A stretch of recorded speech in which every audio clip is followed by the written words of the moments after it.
ہم وہی کہیں گے جو ہمارا دین ہم کو بتاتا ہے.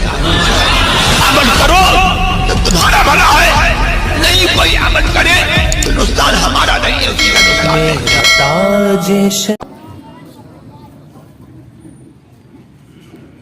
الحمد للہ رب العالمین والعاقبۃ للمتقین والصلاة والسلام علی سید المرسلین وعلی آلہ وصحابہ اجمعین, اما بعد. قال اللہ تعالی فی قرآن المجید فاعوذ باللہ من الشیطان الرجیم بسم اللہ الرحمن الرحیم. اہدنا الصراط المستقیم صراط الذین انعمت علیہم. صدق اللہ مولانا عظیم وبلغنا رسولہ النبی الکریم ونحن علی ذلک لمن الشاہدین والشاکرین والحمد للہ رب العالمین. بارگاہ رسالت میں درود پاک کا ہدیہ پیش کریں. اللہم صلی وسلم بارک علی سیدنا مولانا محمد طب القلوب ودوائیہا وعافیت الابدان وشفائیہا ونور الابصار وضیائیہا وآلہ واصحابہ دائما ابدا. غوث اعظم بمنے بے سر و ساما مددے قبلہ دی مددے کعبہ ایما مددے. یا رب حق کمال عبد القادر, یا رب حق صفاحال عبد القادر, کن چشم مراب نور عرفا روشن بینم ہما جا جمال عبد القادر. سرکار غوث پاک رضی اللہ تعالیٰ عنہ کے نام سے آپ کی بارگاہ میں خراج عقیدت پیش کرنے کے لیے محلہ قصاب پورہ کے سنی جنتی نوجوانوں نے آج کا یہ مبارک جلسہ منعقد کیا, جس میں سرکار غوث پاک رضی اللہ تعالیٰ عنہ کی زندگی پر, آپ کی حالات زندگی, آپ کی تعلیمات پر گفتگو کرنا ہے اور ساتھ میں اصلاح معاشرہ. آپ سننے کے لیے تیار ہیں؟ آپ لوگ بھی سننے کا ایک ماحول بنائیں. یہ جو بے ترتیبی نظر آ رکھی ہے, اس سے بولنے والے کا بھی ذہن الجھتا ہے اور سننے والوں کے اوپر بھی مکمل کیفیت طاری نہیں ہوتی ہے. یہ کرسیاں لے کر آپ سامنے آ جائیں, ہے نا, کرسیاں لے کر ادھر اور سامنے اٹھا کے پوری ہو. آپ بھی جو پیچھے بیٹھے ہیں وہ کرسیاں لے کر سامنے آ جائے. ایسا جو حضرات اطراف میں بیٹھے ہیں یا حاشیے میں کھڑے ہیں, ان سے بھی گزارش ہے کہ یہاں آ جائے. کوئی بھی کرسیاں بیچ میں خالی نہ رکھے.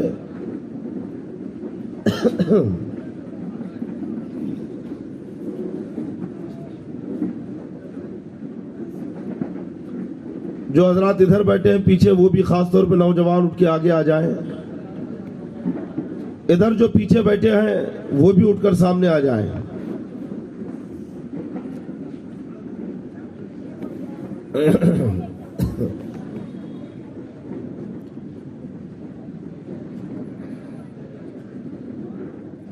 اعلیٰ حضرت امام اہل سنت الشاہ امام احمد رضا خان فاضل بریلوی رضی اللہ تعالیٰ عنہ بارگاہ غوثیت میں خراج عقیدت پیش کرتے ہوئے ارشاد فرماتے ہیں, واہ کیا مرتبہ اے غوث ہے بالا تیرا. واہ کیا مرتبہ اے غوث ہے بالا. اب لگ رہا ہے ایک ماحول بنا ہوا ہے بیان کا, جلسے میں آپ بیٹھے ہیں. पहले ऐसा लग रहा था कि यहीं बैठ जाओ, तकरीर अच्छी हुई तो बैठेंगे वरना यहीं से निकल लेंगे, है ना। लेकिन अब जो है तो बिल्कुल आपको जम के बैठना है ना। वाह क्या मर्तबा ऐ गौस है बाला तेरा, ऊंचे ऊंचों के सरों से है कदम आला तेरा। सर भला क्या कोई जाने के है कैसा तेरा, वाह। सर भला सर भला क्या कोई जाने, क्या कोई जाने के है कैसा तेरा। औलिया मलते हैं आंखें वो है तलवा तेरा। और क्या दबे जिस पे हिमायत का हो पंजा तेरा। हाय हाय वाह। क्या दबे जिस पे, वाह वाह सुभान। क्या दबे जिस पे हिमायत का हो पंजा तेरा, पंजा तेरा। शेर को खतरे में लाता नहीं कुत्ता तेरा। और एक दूसरे कलाम में आप फरमाते हैं कि सारे अख्ताब जहां करते हैं काबे का तवाफ। वाह। सारे अख्ताब जहां करते हैं काबे का तवाफ। काबा करता है तवाफे तरे वाला तेरा। सुभान अल्लाह, सुभान अल्लाह। और उसी में फरमाते हैं कि राज किस शहर पे करते नहीं तेरे खुद्दाम। वाह। राज किस शहर पे करते नहीं तेरे खुद्दाम। और बाज किस नहर से लेता नहीं दरिया तेरा। अल्लाह वाह। बाज किस शहर से लेता नहीं दरिया तेरा। हाँ, बाज यानी टैक्स। हाँ बाज यहाँ पे लगान के माने में है जी। बाज किस नहर से लेता नहीं दरिया तेरा। और फरमाते हैं कि मज़राए चिश्तो बुखारा अल्लाह। इराको अजमेर हाँ। कौन सी किश्त पे बरसा नहीं झाला तेरा। वाह वाह वाह सुभान। सरकार गौसे पाक रज़ी अल्लाह तआला अन्हु का मकाम बहुत ही अरफ़ो आला है। और अल्लाह जानता है कि आपको अल्लाह ने किस मकाम पर फाइज किया है। सरकार गौसी आजम रज़ी अल्लाह तआला अन्हु की हालात जिंदगी सामने हमें रखना है और आपकी जिंदगी से हमें क्या सबक मिलता है या क्या हासिल करना है वो समाअत करना है। सब तैयार है सुनने के लिए। मैं गुफ्तगू का आगाज थोड़ा पीछे से करूंगा कि एक नौजवान है कि जिसके चेहरे के ऊपर तकवे के आसार नुमाया है, भूख की शिद्दत से निढाल है, दरिया के किनारे चला जा रहा है। क्या देखता है कि एक सेब बहता हुआ दरिया में आ रहा है। भूख से मगलूब था, बढ़ के फौरन सेब उठा लिया और बेइख्तियारी में उस सेब को खा लिया। खाने के बाद जब कुछ इफाका हुआ तो दिल में ख्याल पैदा हुआ, आखिर ये सेब किसका है, इसका मालिक कौन है, और मैंने बगैर उसकी इजाजत की ये सेब खा लिया है। जब दिल में ये ख्याल आया तो दिल तड़प गया। कहा इसके मालिक को तलाश करना चाहिए और उससे माफी मांगनी चाहिए कि आखिर ये किसकी मिल्कियत था। वो तलाश करते हुए दरिया के किनारे चले। काफी दूर चलने के बाद क्या देखते हैं कि एक सेब का बागीचा है जिसमें सैकड़ों दरख्त लगे हुए हैं और पके हुए सेब झूल रखे हैं। कुछ टहनियां दरिया के ऊपर भी झुकी है। यकीन हुआ कि इसी बाग का ये सेब है। इन्हीं टहनियों में से किसी टहनी से टूटकर ये दरिया में बहकर आया है। आपने उस बागीचे का दरवाजा तलाश किया और दरवाजा तलाश करके उसमें दाखिल हुए। आवाज दी कि इस बागीचे का मालिक कौन है। एक बुजुर्ग सामने आए। अल्लाह अल्लाह। सफेद दाढ़ी है, चेहरा बारोब है, विलायत के आसार नुमाया है। कहते हैं कि क्या आप इस बागीचे के मालिक हैं? कहा मैं इस बागीचे का मालिक हूं। कहा मैं माफी चाहता हूं। किस बात की माफी चाहते हो? कहा मैंने आपके दरख्त का एक सेब बगैर आपकी इजाजत के खा लिया है। जब उन्होंने ये बात कही कि बगैर इजाजत के खा लिया है तो कहा कि क्या तोड़ के खाया है? कहा नहीं, तोड़ के नहीं खाया, यहां से कई मील दूर बहता हुआ दरिया में आया। मैं कई दिनों से भूखा था, उस सेब को उठाया और बेइख्तियार मैंने सेब खा लिया। तो जब उन्होंने ये कहा कि कई मील दूर दरिया से वो सेब उठा के मैंने खाया है, तो वो सर से लेकर पैर तक उस नौजवान नौजवान को देखने लगे, फिर पैर से लेकर सर तक देखा। आखिर नौजवान कहता है कि आप देख क्या रखे हैं, क्या आप मेरी ये खता माफ करेंगे? क्या कर तो दूंगा, माफ तो मैं तुम्हें कर दूंगा, लेकिन मेरी शर्तें हैं जो तुम्हें माननी पड़ेगी। कहा क्या शर्त है? तो कहते हैं एक शर्त तो यह है कि तुम्हें मेरे बागीचे में जब तक मैं चाहूंगा तब तक खिदमत करना होगा, मेरे बागीचे में काम करना होगा, उसके बाद मैं देखूंगा कि तुम्हें माफ करूं या ना करूं। यानी और भी शर्त है, उसे भी पूरा करना है। तो कहा ठीक है, मैं आपके बागीचे की खिदमत के लिए तैयार हूं। एक बाग के अंदर क्या काम होता है, बागीचे के अंदर काम करने वाला जानता है कि दरख्तों की क्यारियां तैयार करना है, पानी से आबियारी करना है, नहर से नालियां बना के निकाल के लाना है, सूखे पत्तों को झाड़ कर बाहर करना है, पके हुए फलों को तोड़ना है और फिर उन फलों को छांटना है और फिर उन्हें मंडी तक पहुंचाना है। कितनी मेहनतें हैं, मशक्कतें हैं। एक सेब खाया और जबकि शरअन उनके ऊपर कोई माफी भी न किया है। मसला ये किया है, अगर कोई लावारिस चीज आपको पड़ी हुई मिल जाए तो वो लुकता है, और लुकते के ताल्लुक से फुकाहा फरमाते हैं कि जिसका वो माल है उस तक पहुंचा दे, और बतलाशे 20 यार खूब ढूंढने के बाद भी अगर मालिक न मिले, इंतजार के बाद भी आपके पास उसका मालिक ना आए, तो फिर आप वो चीज किसी मुस्तहिक को दे दें, मुस्तहिक को सदका कर दें। और अगर आप ही खुद जरूरतमंद है तो आप वो चीज रख ले, अपने इस्तेमाल में ला ले। उस वक्त उस सेब से ज्यादा उस सेब का उनसे ज्यादा मुस्तहिक कौन था? क्योंकि भूखे भी थे, कई दिनों से कुछ नहीं खाया, बिला इख्तियार जब सेब खाया तो शरअन उनके ऊपर कोई हुक्म नहीं था, कोई गिरफ्त नहीं, कोई तौबा न की, कोई माफी का तकाजा न की, लेकिन इसके बाद भी अंदर का तकवा कह रहा है, उनकी रूहानियत कह रखी है, नफ्स की पाकीज़गी कह रखी है कि नहीं नहीं, तूने बगैर इजाजत के किसी के बाग का सेब खाया है। माफी तलाफी तो बहुत जरूरी है। वो इसी गरज से उस बागीचे में पहुंचे थे, और जब उन्होंने माफी मांग ली है, मांगना चाहिए तो शर्त रख दी गई। हम तुम होते तो कहते बड़े मियां माफ करना हो तो करो, वरना मैं अपना रास्ता लेता हूं। यही बड़ी बात है कि मैं तुम तक माफी मांगने के लिए पहुंच चुका हूं। अब यहां पे तुम इतने नखरे बता रखे हो कि मेरे बागीचे की सफाई करना होगा। हरगिज नहीं, हम तुम होते तो हम वहीं पर बात को खत्म करके आ जाते, लेकिन वो अंदर से माफी मांगना चाहते थे। उनका तकवा कह रहा था कि बगैर इजाजत तूने किसी का माल खाया है, माफी तो जरूरी है। शर्त को कबूल कर लिया। एक अरसे तक वो बागीचे की खिदमत करते रहे, बागीचे में काम करते रखे, और खिदमत और काम के साथ अल्लाह की इबादत में भी मसरूफ रहे, अल्लाह का जिक्र भी करते रहे। और जब मुद्दत पूरी हो गई, जितना उस बाग के मालिक ने चाहा था, उस बुजुर्ग ने चाहा था, तो अब कहते हैं कि तुम्हारा ये काम तो पूरा हुआ, ये शर्त पूरी हो गई। अब दूसरी शर्त यह है कि तुम्हें मेरी बेटी से शादी करना है। दूसरी शर्त क्या रखी? मेरी बेटी से शादी करना है। लेकिन सुनो, मेरी बेटी आंखों से अंधी है, हाथ और पैर से माजूर है, बोल नहीं सकती है, सुन नहीं सकती है। जिस वक्त उनसे ये बात कही गई, बेटी को तो देखा नहीं उन्होंने, लेकिन जब कहा गया है कि बेटी अंधी है, अल्लाहु अकबर, अल्लाह, लंगड़ी है, लूंजी है, बहरी है, तो दिमाग में क्या किसी हसीना जमीला तंदुरुस्त खूबसूरत लड़की का तस्वुर आया होगा? नहीं। बोलो। जिस वक्त कहा कि मेरी बेटी माजूर है, तो जाहिर से बात है किसी माजूर लड़की का ख्याल तस्वुर में आया होगा कि जो चल नहीं सकती, बोल नहीं सकती, पकड़ नहीं सकती, सुन नहीं सकती। कोई और होता तो छोड़ के भाग जाता।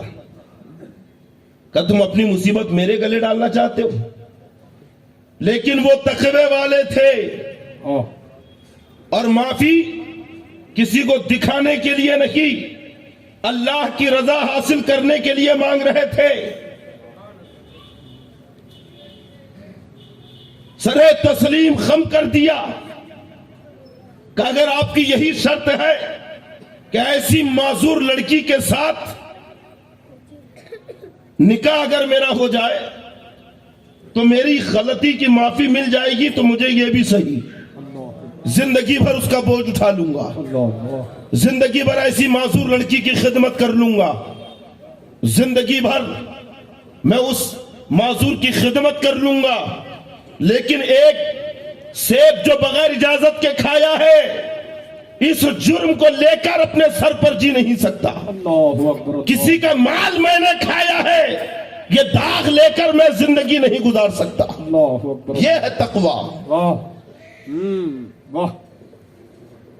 اور جب شادی ہو گئی، نکاح ہو گیا، پہنچے اپنے کمرے خاص میں، شب زفاف ہے، تو کیا دیکھتے ہیں کہ انتہائی خوبصورت تندرست جوان توانا لڑکی سامنے بیٹھی ہے۔ سبحان اللہ۔ الٹے قدم واپس آ گئے، اپنے خسر صاحب کو تلاش کیا، ملاقات ہوگی، کہا حضرات اندر کسے بٹھا دیا؟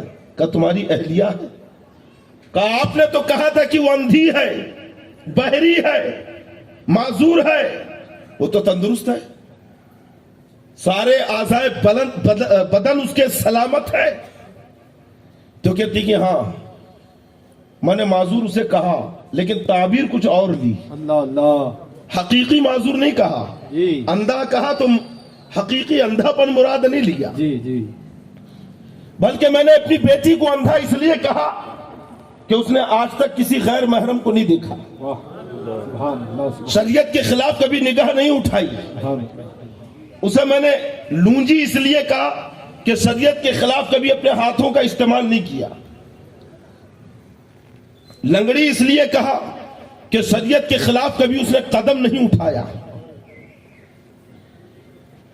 گویا ان کی نگاہیں اس دور کو دیکھ رہی تھی کہ ایک ایسا زمانہ آئے گا جب لوگ ماڈرن خیال کے ہو چکے ہوں گے، اللہ۔ اور اس وقت اگر کسی ایسی شریف النفس پردہ دار لڑکی کے رشتے کی بات کی جائے تو نگاہوں کی حفاظت کرنے والی لڑکی کو اندھا کہا جائے گا، اللہ۔